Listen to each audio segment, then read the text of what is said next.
Awesome. Hello, YouTube. I am going live both on YouTube and on Instagram at the same time. So, yes, that is what's happening. Hello, friends. So, today I'm going to be doing a live unboxing of either this deck, the Radiant Tarot, or this deck, the Wiser Tarot. So, maybe you guys can help me decide which one we should be doing. Any preferences? I don't think there's anyone watching live on YouTube just yet, but there's a ton of people live on Instagram. Which one do you guys think I should do? Wiser Tarot? Radiant Tarot. Yeah, Radiant does look different and fun, Carly. Okay, let's do that one. And it is kind of enormous, so so I think it'll be really kind of interesting to unbox. So, okay. I'm going to be looking over here at my Instagram people and also here for my YouTube people. So it's going to be like a dual looking situation. So let me just, oh no. Okay, actually, before I try to open the plastic wrap, because there's like a layer of plastic wrap, let me just show you guys this box. It is clearly very huge. Which is kind of cool. Like, let's just see. There's some little illustrations. I'll show you guys the Instagram first. YouTube, some little birds. It's kind of hard to see with the glare of the packaging, so actually maybe I will unpackage this first. So there's like a layer of plastic that is good. It keeps it safe. Oh my god. I always find the plastic like somewhat stressful. Wow, okay. Oh, okay. So this is not the back of the box. This is a thing that has been inserted. Okay. Let me just put that plastic wrap to the side. Okay, so first and foremost, I guess let's look at the back of the box.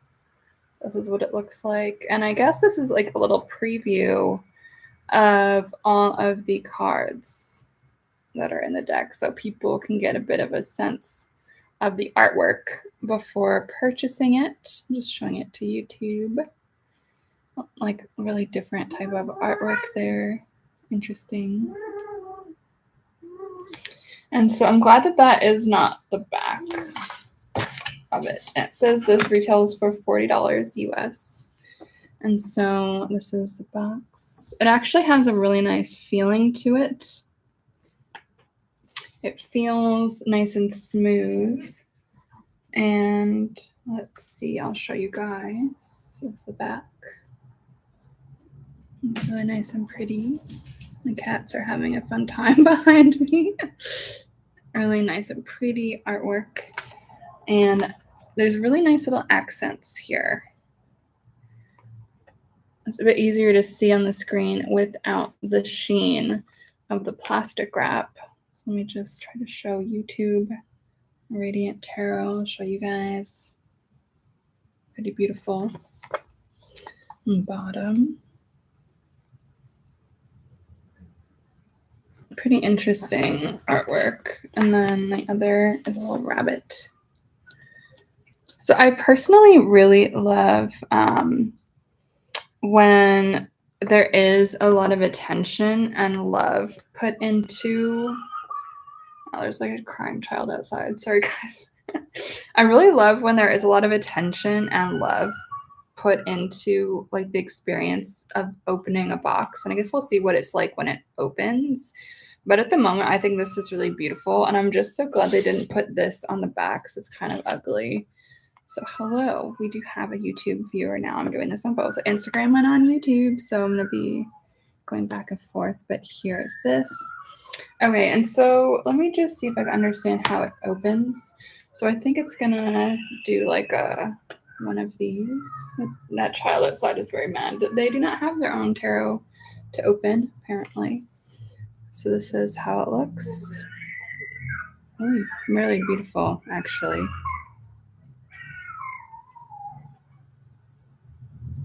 I really love like a nice unboxing experience. And this is the second like Wiser tarot box that I was gifted. The other one that I unboxed was called the Relative Tarot, and that was also a really nice experience for unboxing. This is just like really lovely to open this. Wow, it says nature is imagination itself. Well, it says The Radiant Tarot, A Guide to the Cards, text by Tony Barnstone, art by Alexandra Eldridge. So I'll just show you guys again up close what this looks like. And I apologize. I'm for my Instagram folks, I'm doing this like pretty close on YouTube because on YouTube people can actually search for it. While they're on here, you guys are just kind of stumbling upon it by accident.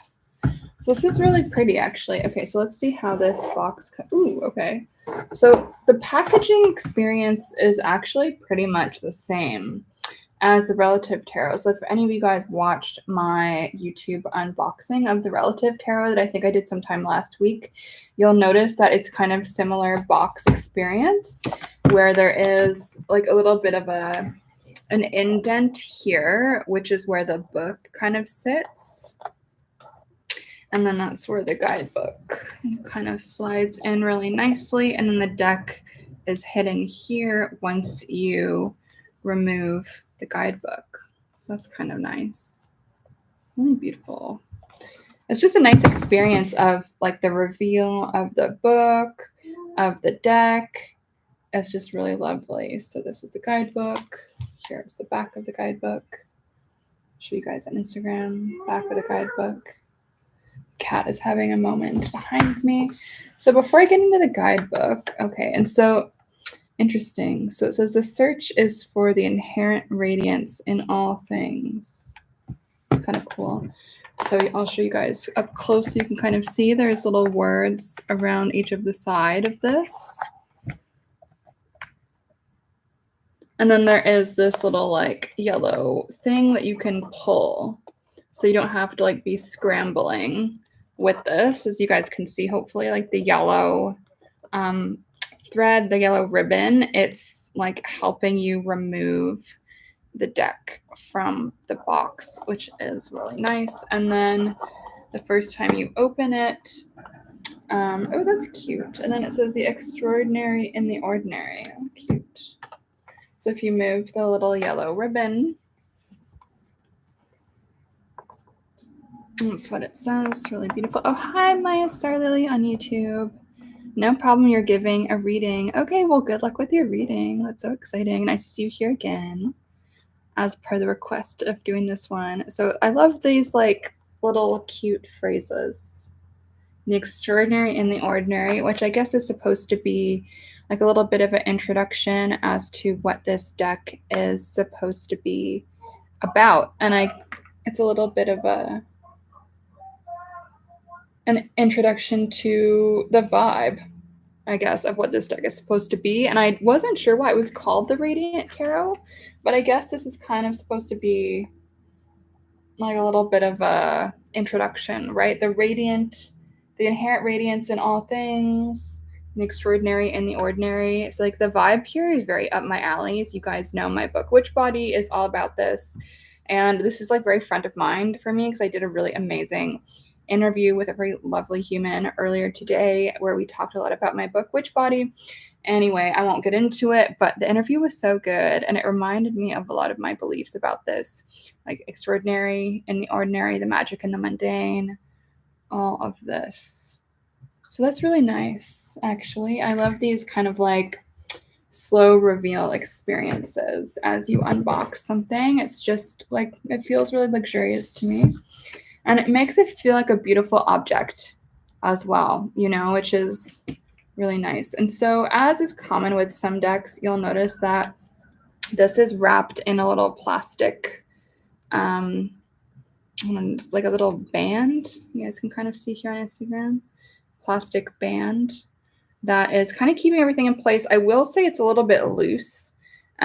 Usually the plastic bands are a little bit tighter, so I am feeling like this is all starting to kind of fall, but that's okay. You guys can see it's like it's not a super tight band, so do be careful when you're opening this.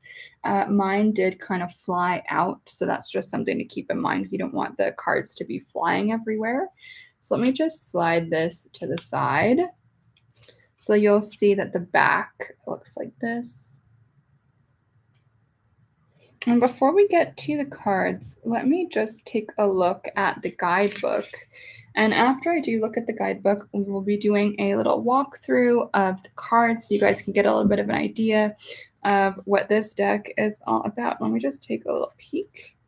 Interesting. Okay, yeah, I'm kind of curious what the theme is here with this deck's artwork and then the concept. So let's just take a look at what the book says. And it comes with a guidebook. You'll see it's like actually a pretty decently thick guidebook, which I do tend to like. Like I like when a unique original deck comes with a guidebook that gives you some insight on what the artist's intention was and what the creator's intention was. Like personally, I am a fan of when people do that. Oh wow, so it looks like this deck, it says they worked on it for 12 years. That's crazy, you guys. I do want to do a tarot deck myself, but I definitely do not want to be spending 12 years to make a tarot deck. That just sounds terrible. It sounds like really long. So the paper is very kind of glossy. It feels kind of interesting, kind of glossy paper. Okay, and so that was just like the little acknowledgement page, and you can see this is what the table of contents looks like. I have to say I really love these little spot illustrations. I'll show you guys over here. You can see a little bit, just the table of contents, pretty typical table of contents, I would say, for a deck guidebook thing. So obviously it starts with the majors, then on to the minors. Starts with cups, then wands, swords, and then pentacles. Okay, so interesting. So I don't know if you guys have seen my unboxings before, but during my unboxings, I do like to read a little bit from the guidebook. I know that might be a little bit boring to some of you guys, but I do just really like to highlight the intention behind the deck, as I can have my own interpretations of what this deck is about, but ultimately, and I'm happy to get into that as you guys experience me going through this deck in real time with you. But that being said, I do like to have a little bit of a sneak preview for what this artist and creator team decided to do this deck about in the first place, right? Because I have my interpretation always, but of course we gotta hear from the creator too. So let's just see what it says. So I had this lovely image, of course, to start. And so it says, Artist's Preface, Animal Forms of Wisdom. And there's a little quote by Rilke. It says, with all its eyes, the animal world sees the open. And that's kind of bringing me a flashback to my master's days when we talked a lot about philosophy and this concept of the open. There's a book by Giorgio Agamben called The Open, and that's going to take us into philosophy land, which I don't really want to get into right now because that's a little bit too deep into the philosophy land for today. We can get into that later. So I'm kind of curious to what extent these creators are inspired by some of that very deep philosophy. So let's just see what they have to say. Alexandra Eldridge. So it says, the creation of the Radiant Tarot Pathway to Creativity deck was born from years of working with archetypal images, the universal symbolic language. Sentient animal and plant kingdoms animate my art, honoring and acknowledging the interconnectedness of all life. While working, I identify with Gaia Mind, where all creation's forms, animal, vegetable, mineral, affect our precious planet in life-supporting ways.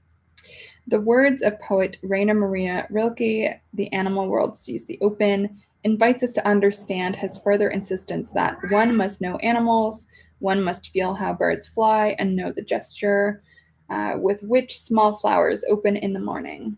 These words inspired my work on the Radiant Tarot, and Alexandra is, I think, the artist. Yes.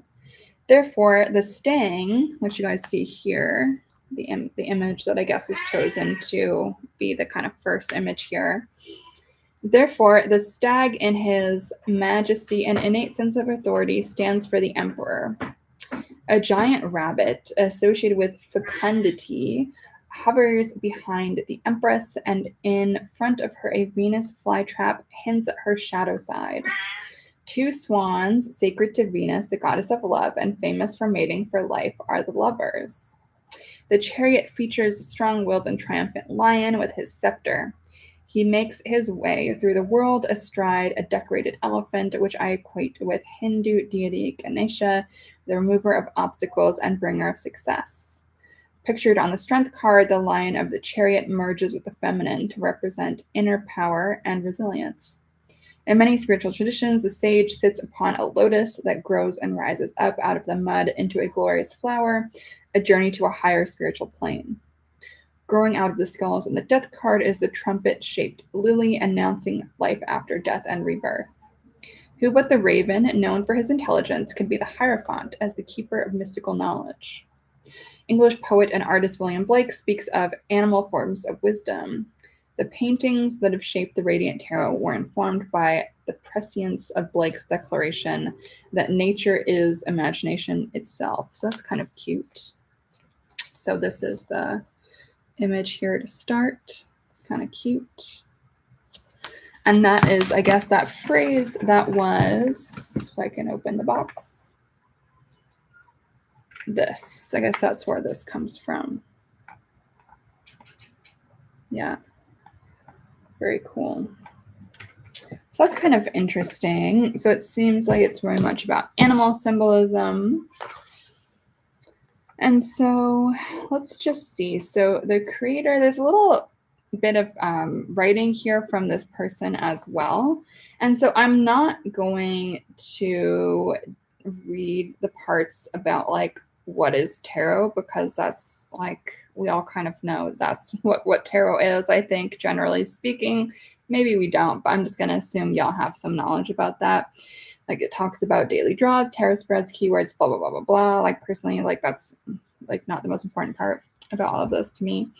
But let's just see what the creator has to say as like a little introduction. So it says, from Pathway to Creativity by Toni Barnstone is the introduction for the creator. So it was an artist creator team, I guess here, writer team.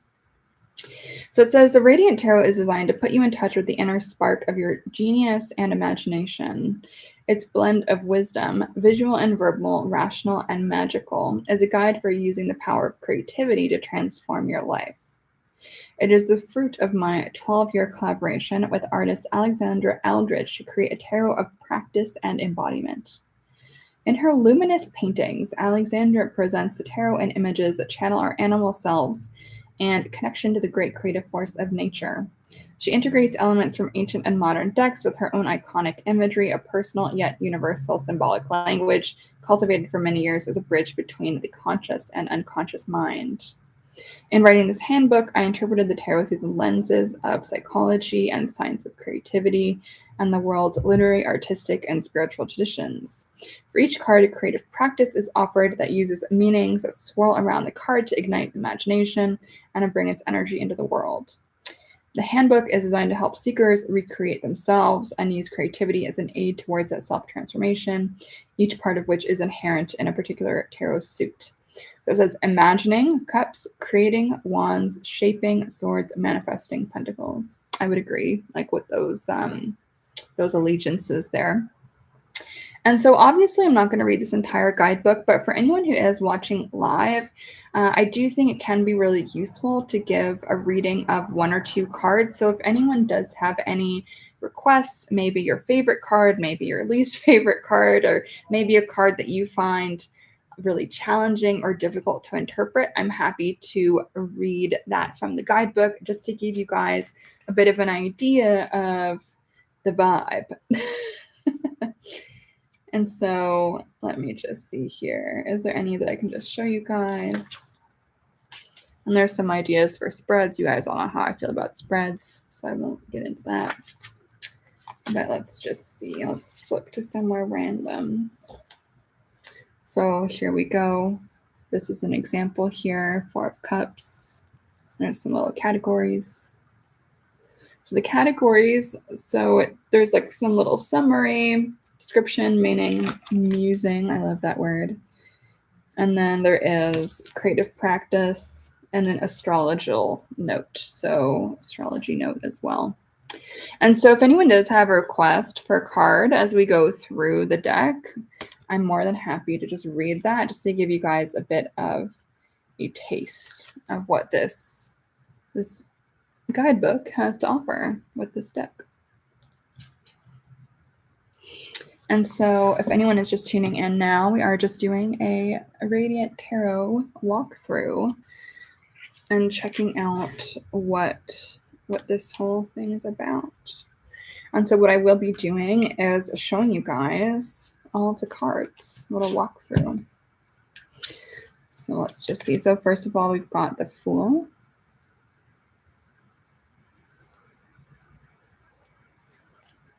Next up, the Magician.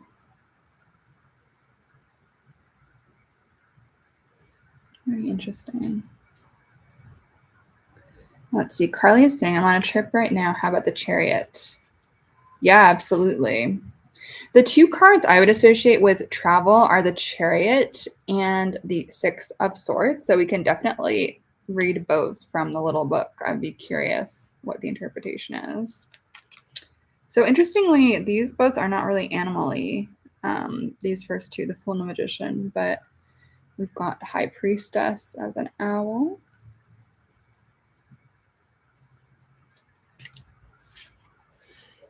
Oh, I like this one, the Empress. With a bunny. That's so cute. The Emperor. This reminds me of the dude from Princess Mononoke. I don't know if you guys have seen that. Doesn't it, though, for any of you guys who've seen that? Right? So I love this particular illustration. This is on the cover of the box. Hierophant. This is so good. I think it's such a good choice for the box cover. It's so intriguing. I'll show you guys the box again. So it looks great. I love that illustration. It's so fun. So next up, the Lovers. And next we got the Chariot. I'm not crazy about the colors on this one. This like lime green is like not doing it for me. But I will leave this out and we will give this a little read for you, Carly. So do stick around. Chariot.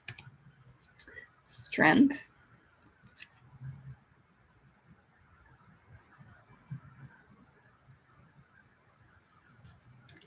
And if anyone else has any requests for cards that you want me to read from the book, please do. The Hermit.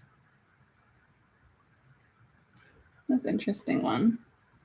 Oh, it's sitting with the back turned to us, and then there's little wings there. That's what's going on. Wheel of Fortune.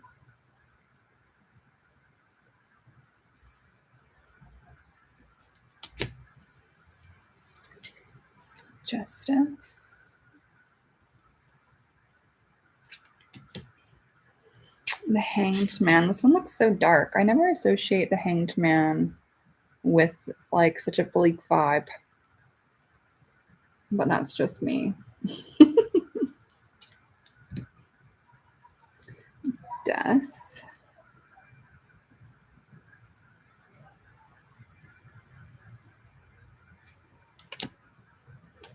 Temperance. I'm not too sure why there's like no human involved here. Maybe the book will tell us the intention. The Devil. With some chest hair action going on. This one reminds me of that movie, The Witch. Did you guys see that? Do you guys know what I'm talking about? Like at the end where there's like the goat and the goat is like, would you like to live deliciously or something like that? Do you guys know what I'm talking about? The Devil. Next up, The Tower.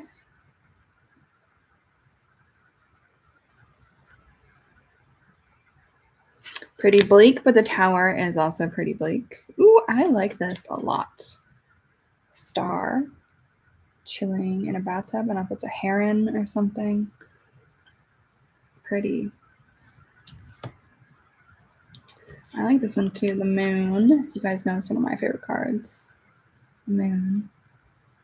I do wish that this is going to make me sound like an asshole, but I do kind of wish that the green and the blue looked a little bit less like straight out of the tube. Like there could be an intention why the artist has done it this way, but you know, that's okay. And you know what, it does look better in person than on the screen, I will say that. So keep that in mind. The Sun. This one is really lovely, actually. Interesting take on the Judgment card. Because usually the Judgment card looks like really judgmental, but this actually looks really fun and like chill, easygoing. Let's see, there is a giant rock and then a bunny. Interesting. And this is why, you know, I'm always glad when there is a guidebook with these like unique decks, because it does give us some insight as to like what the intended symbolism is that this has been created with. And I think it can be really easy to just write certain things off and be like, oh, the symbolism doesn't make sense. Like, what are they thinking with that? But when you read the artist's interpretation and their impression and their intention, like it usually, there is often like a method to the madness, I find. So I'll just say that. And then this is the World, the last of the major arcana. So as I'm recording this, the sun is kind of setting. I'm not too sure if it makes sense to turn on the side light. Let me just try it. Is that better? A little bit. Let's just see. Okay, so let me just, okay, interesting. So let me just separate the minors into piles, and it looks like the minors each have their own color palette, and like it's kind of a surprising color palette, actually. Oh, and hello from Melbourne. Eliza19, hello. Nice to have you viewing. What time is it over there anyway? It must be like late or early.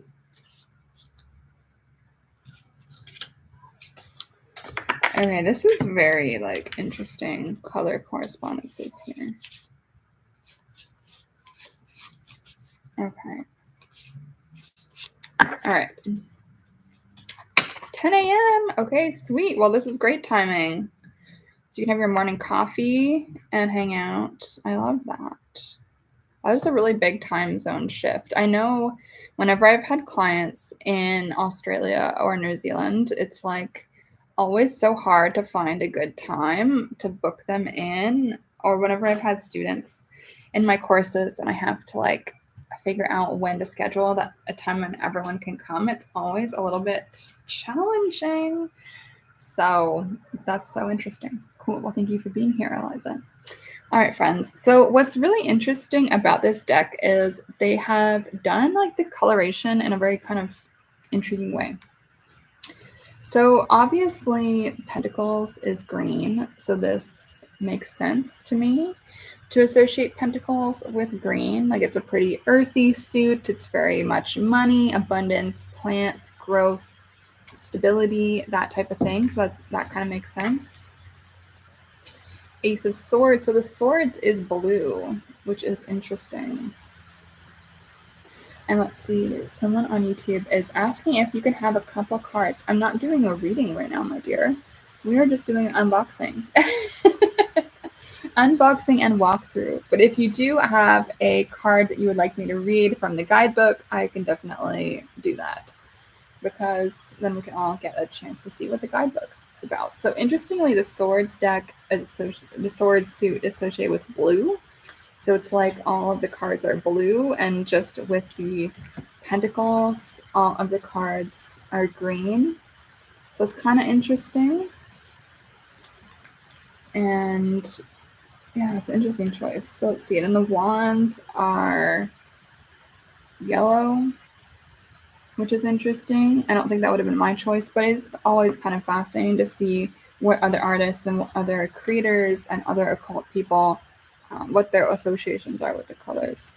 And this is the most surprising one to me. So the cups are red. That's interesting. And so I'm really curious to see the guidebook, what it says about that. But what I'm going to do, so the guidebook is not presented in the order that personally I would do. So I'm just going to be doing these in the order that personally these are in my brain, which is swords, wands, cups, pentacles. And so that is the order of everything for me. And if anyone else does want to request a card to be read from the book, just to give everyone an idea of what the vibe of the book is and how everything is kind of interpreted, like, let me know. And yeah, we can do that. So right now I've got the Chariot and then the Six of Swords. So let's just do a little walkthrough of all of these swords. So Ace of Swords.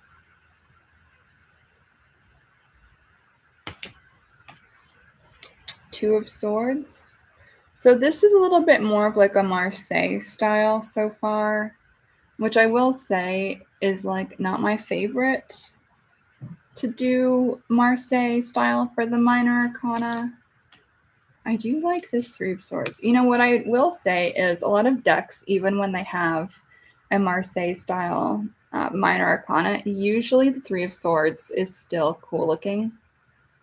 A little flower going on. That's cool. Yeah, I like that. Four of Swords.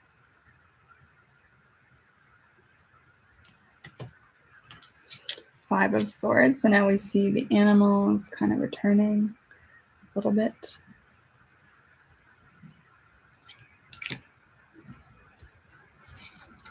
Six of Swords.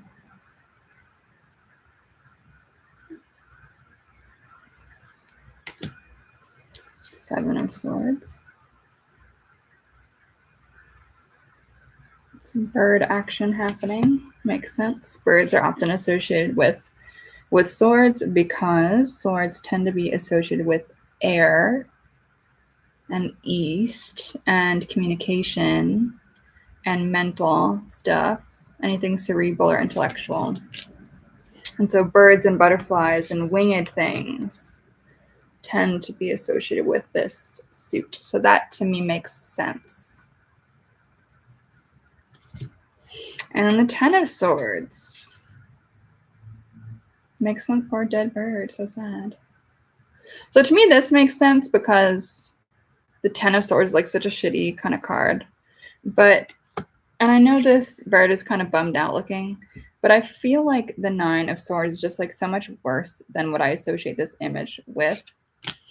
And let me just pull out that 6 for you, Carly, because I know you wanted us to read this from the book. So I'm just going to put that to the side. All right, so now let's look at the court cards for this deck. So the Page,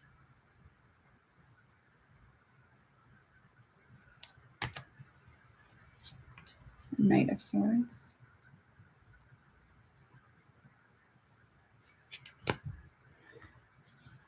I don't know why there's a lady on this one. Or everyone else has a bird head? Queen of Swords. And then the King of Swords. Bird dude with butterfly wings. Interesting. So that's the swords. So let's move along to look at the wands suit in this deck. Ace of Wands. And the yellow here does match like what we see on the back. Interesting. And all right, let's just look at two of Wands.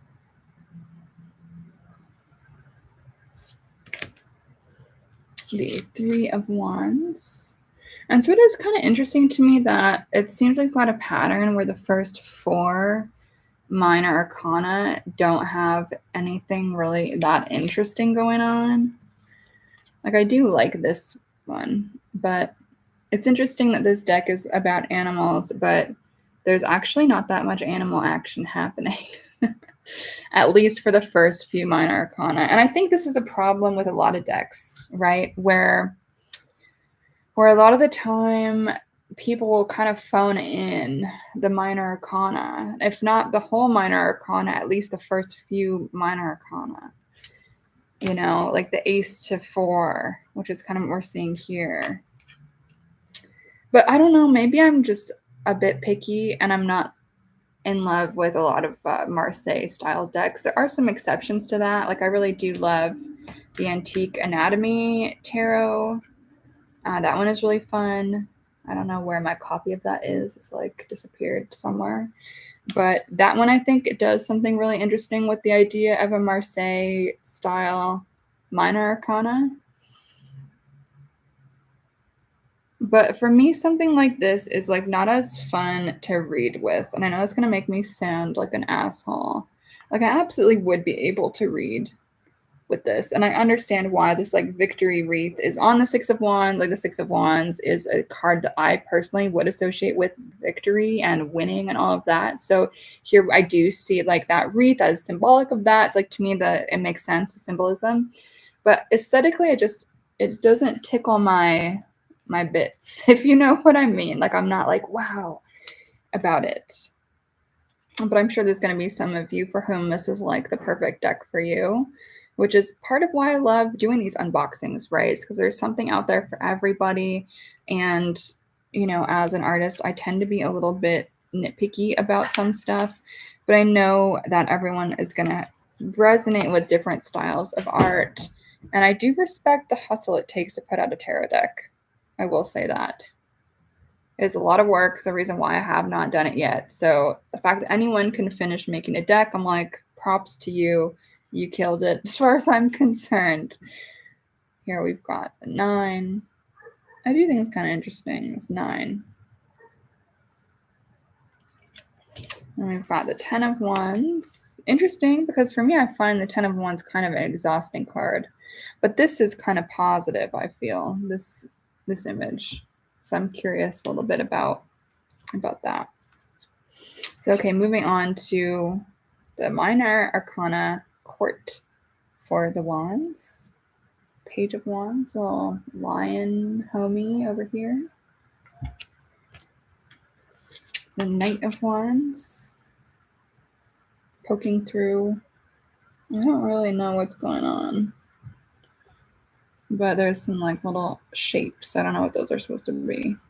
And here you do see the little salamander here on the cloak, which is a reference to that Rider-Waite-Smith kind of salamander imagery that we do see on the minor arcana court cards for the Wands. Being associated with fire, this kind of makes sense. So next up, we've got a Queen. And so interestingly, the Queen, it's kind of weird to notice the discrepancy between these because, as you guys probably recall, as we went through the Swords court cards, it was only the Queen that had a human face. And yet in the Wands, we see that the Knight also has a human face. So that, I don't really know what that is. As a Virgo rising and as someone who is probably slightly OCD about some stuff, that discrepancy would bother me. So I guess let's look at the cups and the pentacles and we'll see. So maybe we'll see that maybe the cups has 3 of the court card characters with human faces. Who knows? So I'm curious if that discrepancy is something that was done intentionally or if it's a little bit kind of random. So I guess we'll see. And I do really love sunflowers, so that's nice. I love sunflower imagery with the Queen of Wands. So next up, King of Wands. Pretty regal looking dude. Okay, so that is all the wands. So next up, we've got the cups. And very interestingly, this cups suit in this deck is red, which is a very like counterintuitive choice. So I'm a little bit kind of curious about like what's that about? Like why did this artist choose to do that? Because it is a bit unusual, right? Since the cups is associated with water, it's a bit interesting. But I guess if they're trying to say that the cups is also associated with creativity, which I can get, I don't really know. I don't really associate red with creativity though. But I guess we all have got our associations. So let's just leave that question mark up in the air. 3 of Cups.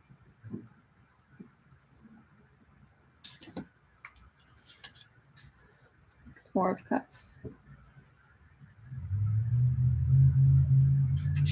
And then we've got the 5 of Cups. And again, the animal kind of begins to appear.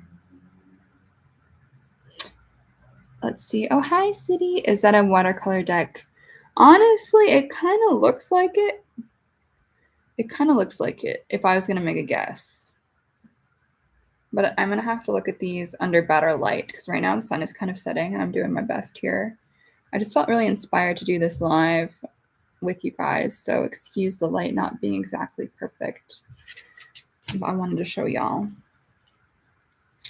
So next up, the 6 of Cups. And then the 7 of Cups. I do like this 7 of Cups, I will say.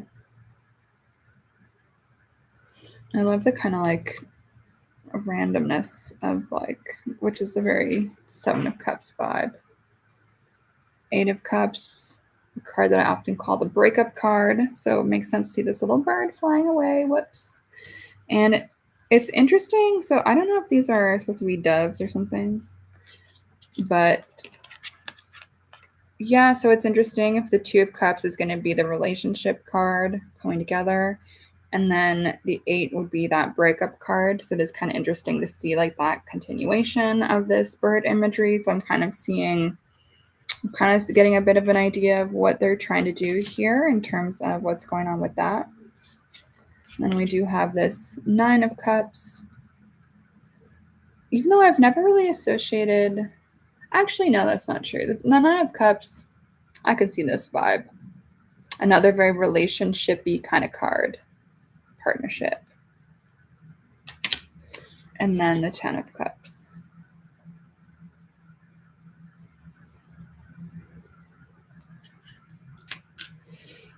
You know what, actually? What I would personally do if I was the creator of this, like it actually makes more sense to have a solitary bird for the 9 of Cups and then the couple for the 10 of Cups.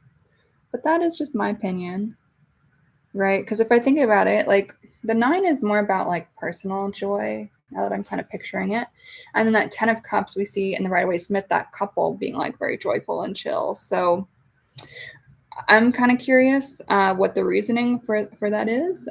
Maybe this creator, and maybe actually I'm going to leave out that 9 just to see why this creator and artist team has decided to associate that 9 of Cups with love and these 2 cute birds coming together. Always very interesting choice. And so 10 of Cups. Interesting. So let's turn again. Okay, and so this is also weird to me. So now we see yet again the Queen is the only figure in the court cards with a human face. So here we're kind of flip-flopping back and forth. So I'll be curious if the Pentacles has 2 cards with a human face, and if it would be the Knight. I guess let's find out. Then I would find it to be kind of balanced, but I guess we'll find out. Knight of Cups. And yeah, City, I'm glad you agree with me on that. Like, how it doesn't really make sense to have the 9 of Cups be a couple card. But this is kind of cute. This little bird looks so funky. And then the return of the human figure for the Queens. I'm kind of curious why that is. And then the King as a little bird dude chilling. Okay, and so let me just put these to the side. And so next up, let's look at these pentacles. And so the pentacles makes sense. It would be a very green suit. This makes sense to me. The 2, I do find like this style of Marseille imagery to be a little bit like blah when it's just like 2 of the thing. But if you are someone who really likes a Marseille style of deck and it doesn't really bother you, then like that's cool. We all have different relationships, the type of decks that we resonate with and the type of decks that we want to read with. And so that is, again, just why I love doing these unboxings, to hopefully help everyone find the tarot deck or decks for them that resonate with your own relationship to tarot and your own artistic preferences, and also whether you prefer to read a more Marseille style of the minors, right? Some people do prefer that. I would say it's not my preference, but there are some that resonate with me, so it kind of depends. But I'm such an illustrator, so I love to see like scenes and action and more symbolism happening in a minor arcana, but that's just my own preference. So I love seeing like scenes happening, you know, to give us some context on what's going on. The 5. Hello, Elas. This is the 6 of Pentacles. Okay. 7 of Pentacles. 8 of Pentacles. Makes sense. I guess this card's all about hard work, repetition, doing the thing, and so it makes sense this would be a bee. I like that. It's cool symbolism. 9 of Pentacles.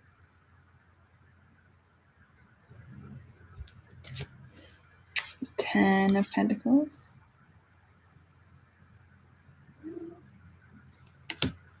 And let's see. Oh my God, this bothers me. So now we still have only the Queen being a human figure, a human face. So there's only one suit where it was the Queen and the Knight that had a human face. So this bothers me. I really wish that it was consistent. So I really wish that, you know, if you're going to pick a pattern, like stick with it. Like I'm really hardcore about that with everything.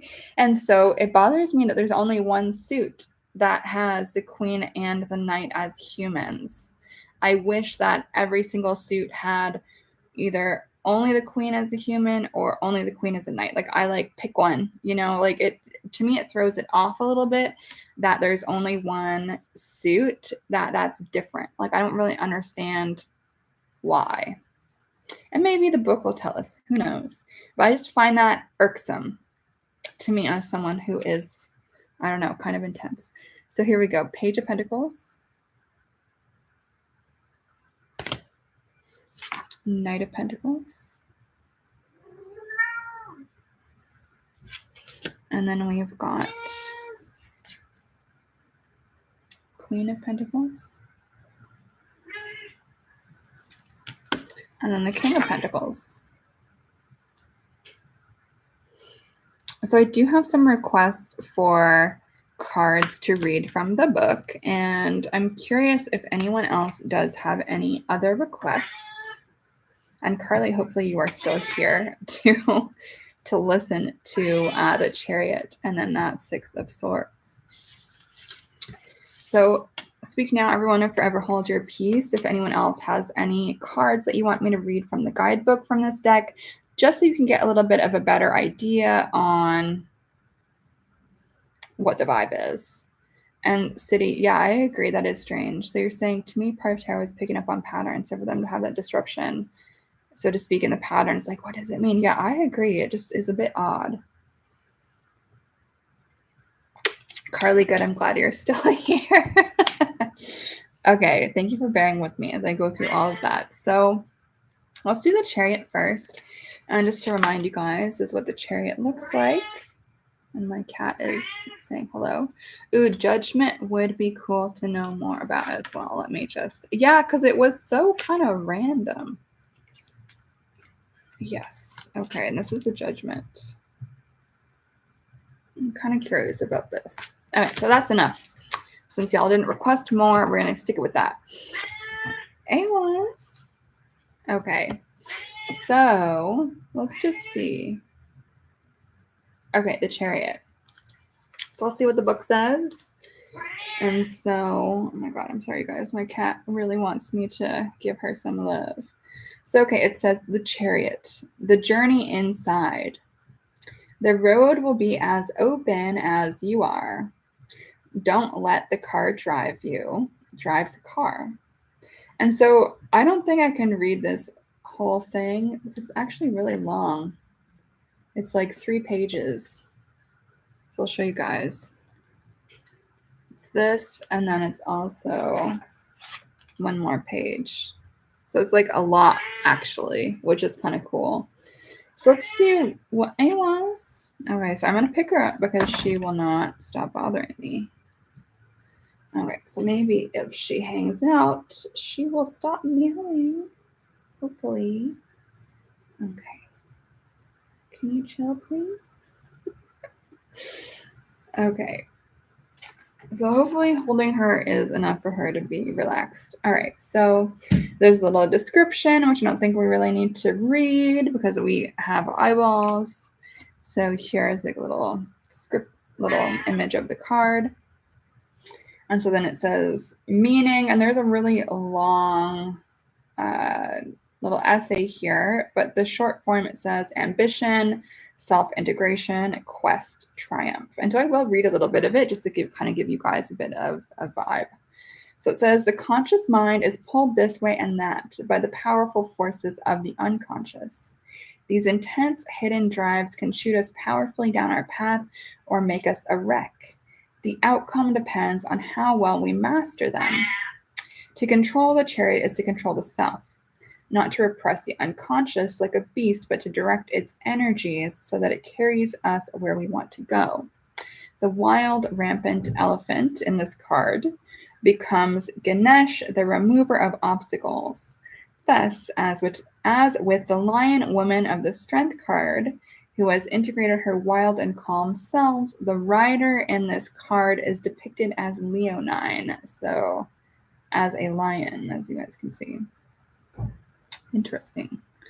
So here the masculine lion is crowned king of his being. When we master the opposing powers inside us, we also shape the forces affecting us from outside, potentially leading to triumphs.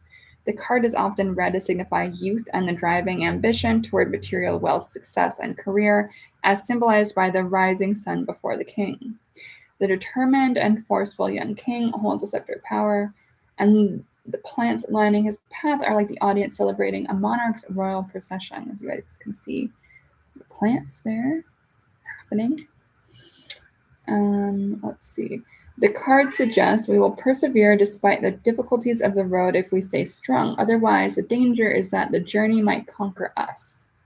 For the creative person, the Chariot advises releasing the wildness of the unconscious and the dream world and directing those energies into creativity and career.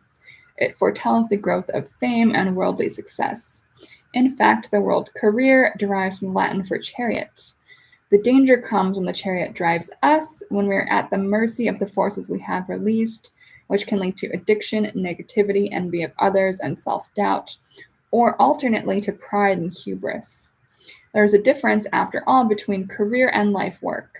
Keep a firm hand on the reins, drive safely. That's actually pretty lovely, actually.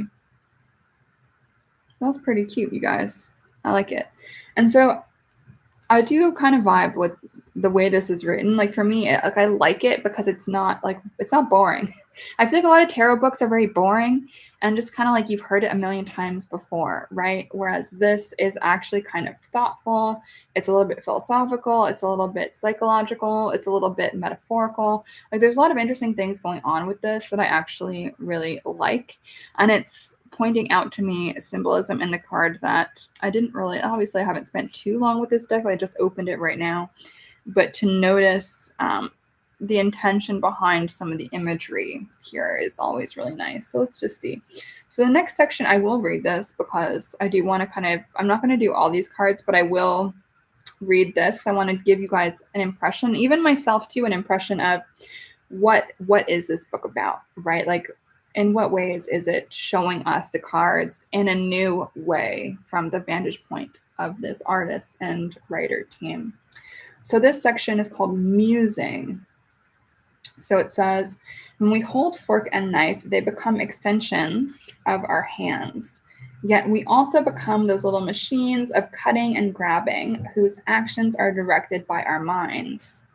Other simple machines extend the mind into the material world, such as the wheelbarrow, made of three basic machines: the container, the lever, and wheel, which allow us to contain, lift, and transport items of great weight. So how much more lost in the machine world are we as we swipe and tap, mesmerized by the complex little alien monoliths of our smartphones and tablets? Our spirits are cast through the ether by Bluetooth and Wi-Fi, like dreamers traveling, while bodies left behind are like empty sacks draped on the couch or the bed. The machine is our chariot, and it drives us as much as we drive it. The machines that carry us, trucks and cars and motorcycles, take us like the chariot on journeys and adventures that are both physical and mental. The automobile speeds up our perceptions like a film running on fast forward, and everything rushes in glimpses, smearing taillights, red flashes in the dark, the yellow shield of yield, and the red hand of stop. And how the car responds to our touch, speeding, turning, honking, and splaying cones of vision at night from its great yellow eyes makes it hard to distinguish ourselves from our cars. We don't see each other on the road as people, but as that yellow pickup truck, or the black BMW, or the Mustang who won't get off my tail. And when we see each other like that, then the danger of the chariot card emerges. The road rage, the rushing, the machine brain that forgets the heart. Perhaps the best thing then is to step out of our machines and use our legs to walk and look through our eyes as we stride into the world human again. That's cute. I like that. It's a different thing, right? Like I guess what it's kind of doing is using this imagery, the kind of vague, broad symbolism of the card, to then begin to paint with broader, more philosophical brushstrokes to see, okay, what is a deeper, more kind of like meandering, random series of lessons that we can get from this card. So that is pretty interesting. Like I enjoy that. I think that's kind of fun. And so then it says, okay, creative practice, swing low, sweet chariot. And there's a little poem by Sappho. It says, you yoked swift sparrows to your chariot, and their lovely beating wings drew you from heaven down the sky and over the dark earth. And so then there's some instructions here. It says, shuffle out a card from the Radiant Tarot, put it in your pocket without looking at it. Shuffle out another card. Look at it for a while and let it spark associations. This is your card of beginning. Now leave your place and go for a brisk walk, allowing whims to direct you which way to turn at each street corner or branch of the path. This is really interesting. So in my teachings, in my courses, in my everything that I teach people, whether it's tarot or witchcraft, I have this practice that I recommend people do to learn how to get in touch with their energy, and energetic noticing is how I call it. And so for me, this exercise is what I would phrase as an energy walk.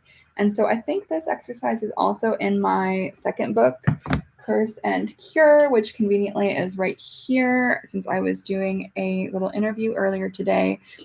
And so an energy walk is exactly what this person is describing, like working with the energy around you, just deciding to go which way and that, just depending on just your intuition to guide you, to feel the energy of the streets around you. So I love that as an activity for the chariot. So it says, when you get there, wherever there is, sit down and take the second card out of your pocket and gaze at it. This is your card of arrival. Does it suggest anything about the journey you've taken or about where to go next? Quickly jot down thoughts, images, smells, sounds, scraps of overhead dialogue that still resonate in your mind from the journey. An alternate practice is to travel with your mind instead of your body, going for a mental walk. Or you can stay domestic and move through a home and yard exploring. I like that. That's like pretty cute, you guys. I like that as an activity. I think it's really fun. And then it says astrological note, water, Cancer, and the moon. It is associating with the chariot. I'm not too sure if I would really fully agree with that, but let's just see what it says. The water element is a force that can move anything in its path with love and strength. The ruling planet is the moon, a feminine principle related to the maternal memory and the subconscious, dreams, emotions, and the rhythm of the tides. The card displays a feline charioteer riding an elephant who embodies Cancer's qualities of loyalty, memory, maternal nurturing, and the ability to overcome obstacles. So that's actually really cute. Like, what a fun card. I really enjoy this deck. This is really cute. I think what I like the most about it is the meaning section and the musing section, and then the creative practice is pretty interesting too. Obviously, I don't really care too much about the description and the astrological note. Like, I'm one of those people, I'm not like a tarot purist, but kind of. Like, I do associate some astrological stuff with the tarot, but sometimes I feel like people can get a bit pulled too far into astrology land to the extent where like they forget that it's tarot that we're dealing with. Like, if you want to do astrology, just go do astrology is like kind of how I feel. That being said, like sometimes astrology can give us very interesting insights into the tarot, and so I do respect that. And sometimes I even work with that myself. But what I will say is, like, I do think sometimes people can get very like carried away with the astrological stuff. So for me, that is like not a priority and shouldn't be a priority when we're reading tarot. But that's just me. So, okay, so I don't want to read all of these because there's actually like quite a lot of information to be reading. So I do want to look at, let's see. So I put the Six of Swords away by accident, so I guess it didn't really want to come out. So I do want to look at Judgment. Actually, wait, no, there it is. And the Nine of Cups. Let's just see what it says. Let's just give a little bit more of a idea of what this deck is all about. I do love the writing. Like, the musing is really cool in this. So yes. Let's see. Okay. So I'm so intrigued by this image of Judgment because we all tend to associate the Judgment card with a kind of like stressful imagery, right? So this is kind of interesting. So let's just see what it says. So Judgment, know the self. I judged myself throughout the night. I promised I'd be more giving. The angel's face that rose to sight was my own face for giving. So I guess it kind of makes sense. Like, there is a kind of angel-y looking dude in the Judgment card for the Rider-Waite-Smith, but it definitely does not look as friendly and like joyful as this one does. So I do like that this looks so friendly. So I am going to read the description for this one because I think it might be useful. So it says, a spirit of nature, this is what this is supposed to be, crowned with a halo, rises above a flourishing tangle of white flowers that grow out of an open grave.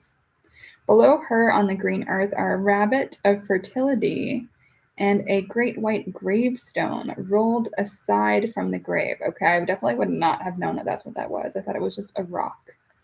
A small white flower, like a flame, rises above her head. Her golden halo is like Greek icon. Her angel wings are spread in butterfly colors. As she rises, the flame-like white flowers appear to rise with her. Okay, so I'm definitely glad I read that because I would have had no idea this was supposed to be a tombstone. It doesn't, like, that was not my first thought, that's for sure.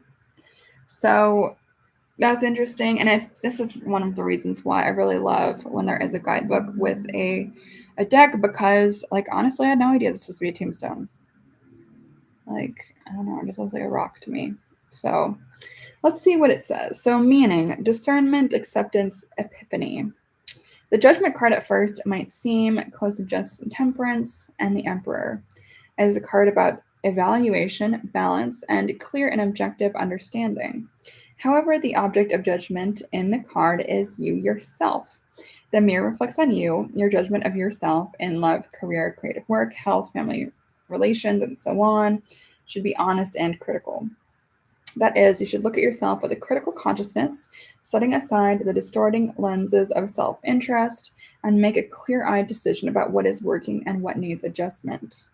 The dark side of such a critical and incisive vision is that it can cut too deep, that self criticism can veer into self loathing and qualms instead of the sort of healing and adjusting action that comes from a self at peace with itself. Set aside guilt, set aside shame. If you need to change, then change. Judgment's power is to help you make that change a spiritual eruption, a full regeneration, a whole new world to live in. Thus, the card's nature spirit ascends from the open grave, echoing the account of Jesus rising from his tomb after 3 days. Don't hate the person you were, that was the chrysalis. You are the butterfly. How cute is that? This is cute, you guys. That's really lovely. And so I actually really like the descriptions here. Like, I feel like the writing is really strong and really evocative. And it's way more interesting than I tend to see from most tarot deck booklets, right? Because I feel like this description is doing a lot of heavy lifting. It's quite interesting. And it's just interesting. You know, it's an interesting take on this card that I do agree with. You know, it makes it more complex than what we see from a lot of tarot books. I do like that. And so let me see. I actually don't really feel like reading all of this. I feel like you guys got a pretty good idea of the vibes. But I do want to check out the description of the Nine of Cups to see why they're making it a couple card. Okay, let's just see. Because the Nine of Cups, like, for me, is not like a lovey card, really. So let's just see. So it says 9 golden cups decorated with red blossoming lotuses encircle 2 lovebirds. White doves tenderly nestling. Can't say that word. The cups make a ring like a wedding band, and in fact, doves often mate for life. The birds glow with the overflowing brilliance of their love and happiness. So I guess what they're trying to say here, because the Nine of Cups is kind of like a wish fulfillment card, overflow, abundance, all of that. And so it seems like they are taken in the direction of a lovey overflow. Joy is shining in your chest, radiating outwards and inwards. Everything is light with exhilaration, dreams made real. The future is brilliant and shimmering with fulfillment. This card is sometimes called the wish card, and it tells you that you rubbed the lamp and the genie magicked up your wishes. Love, health, wealth, work, sexuality, everything is jackpot. So that's interesting. They've taken it in that direction, because I think there is not traditionally an explicit love relationship dimension to the Nine of Cups. But I guess in this deck, they're choosing to kind of take it that direction. And probably because for so many people, finding that like lifelong love relationship is associated like very high up there with the list of what a lot of people want to be experiencing and achieving in their life, right? That's like high up there for a lot of folks. And so that's interesting. So that being said, like, while it's not a traditional, like, explicit meaning and association with this Nine of Cups, it's interesting because, like, you can also read like the same cards slightly differently depending on which deck you're reading with. So if I was going to be doing a reading for myself or someone else with this deck, boom, we have one more like lovey-dovey relationship, literally lovey-dovey, I guess, haha, literally relationshipy card to work with. in our readings whenever someone is, let's say, asking about love or relationships. So like that is kind of interesting. And this is part of like why I really love experiencing other people's decks, because they might make new associations or just push certain associations with particular cards and what they mean in like further directions than other decks. And so that's actually pretty cool. So even though this art is like not 100% up my alley, I do feel like the guidebook is very deep and very insightful and definitely worth getting in and of itself. Like I feel kind of tickled by this guidebook in like a really nice way. And that feels really good to me because I feel like most tarot guidebooks I find like kind of boring, or just I don't feel like I often will learn anything new. Like I might learn what does that artist feel or what does that artist think about these cards, but I've been reading for so long that it's very uncommon for me to see the cards in a way that is like completely novel to me. And yet I do really like this, and I like the musings. I like the description is like more evocative than most tarot books I've looked at. And the little activity I think is really, really cute. So let me just flip to a random page and like read another random activity. So let's see. Just for random's sake of randomness. Oops. Sorry, guys, my phone for Instagram is like running out of battery. So I'm just going to wrap this up. So let's just read this really quick. So just to give one more example of little creative activities, because every single card does have a little creative activity that is associated with each card, which I think is really, really fun. So creative practice for the Four of Wands. And so the word they're associated with this is home. For me, this is like a very marriage card, I would say. And so again, every deck creator is going to kind of take this in a different direction. So let's just see what it says for the creative practice. Sweeping out the mind.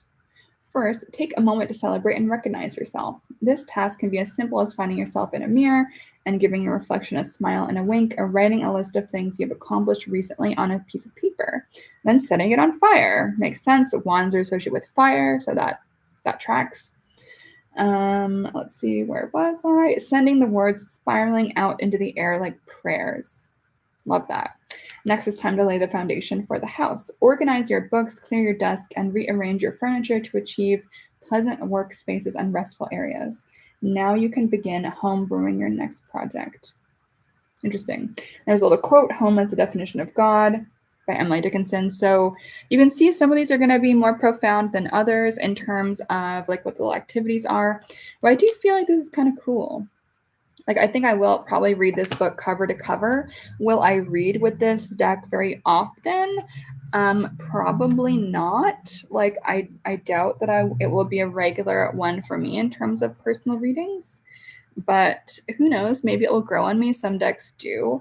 But I do think the book is just really great. And some of these major arcana illustrations are really quite lovely. Obviously, a little bit more effort, perhaps. I feel kind of rude saying that, but they just seem a bit more evocative to me, the major arcana, and that is a problem, if you want to call it one, that I see in honestly most decks.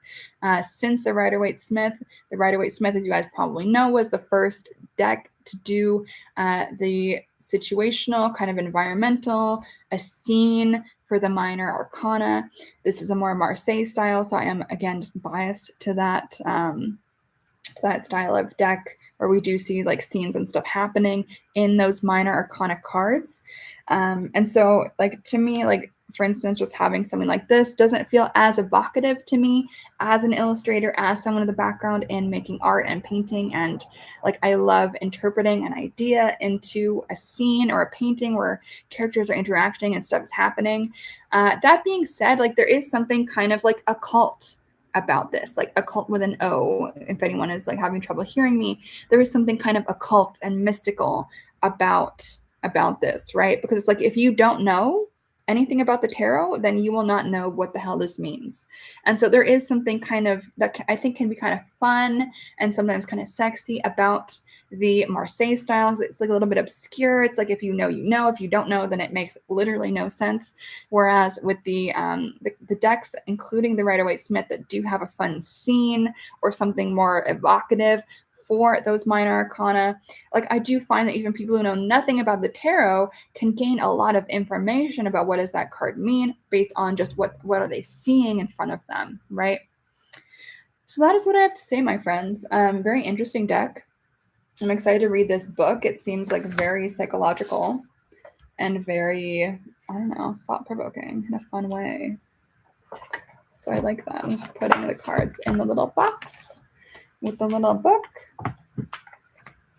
Fun. Well, thanks for watching, you guys, both on Instagram and on YouTube. If you guys are watching on Instagram, I have a bunch of other tarot unboxings that are on my YouTube. Oh, hi, Joe P on YouTube. Thank you. Oh, it's nice to have you here live. And I'm looking forward to doing some readings on here too on YouTube. I'm thinking of doing Thursday night tarot readings on YouTube, or like a kind of like chat about a magical topic. I haven't really decided yet. So feel free to send your feedback on what you want to see me do, because I do want to spend more time on YouTube. I know my Instagram people might be grumpy about that, but if you guys missed it, if anyone's trying it late, this is what we just walked through, the Radiant Tarot. So thank you for being here, my friends. And if you are on Instagram and you are not following my YouTube, you can go to youtube.com/Sabrina Scott. And my YouTube people, if you're not following me on Instagram, my Instagram is Sabrina M. Scott, because I guess there's more Sabrinas on Instagram than on YouTube. So I was able to get it without my middle initial on YouTube. So that's kind of fun. So thank you so much for watching and listening, you guys. I appreciate you sharing some of your day or evening or whatever time it is with me here on the internet. And I hope that you learned something about tarot in general or about this deck that we just went through. It's pretty fun. It's an interesting one. And I'm really looking forward to reading the book in more depth. So thanks so much, everyone. I'm going to log off of YouTube first, but thank you so much for watching. And I guess really quickly for my YouTube people, I do have a tarot course coming out in a week and a half or so, Tarot Without Bullshit. So if anyone is interested in learning more about the tarot, keep your eyeballs and ears peeled, because I'll probably be talking about it more here on YouTube as well as on Instagram. So, all right, bye YouTube. See you guys soon.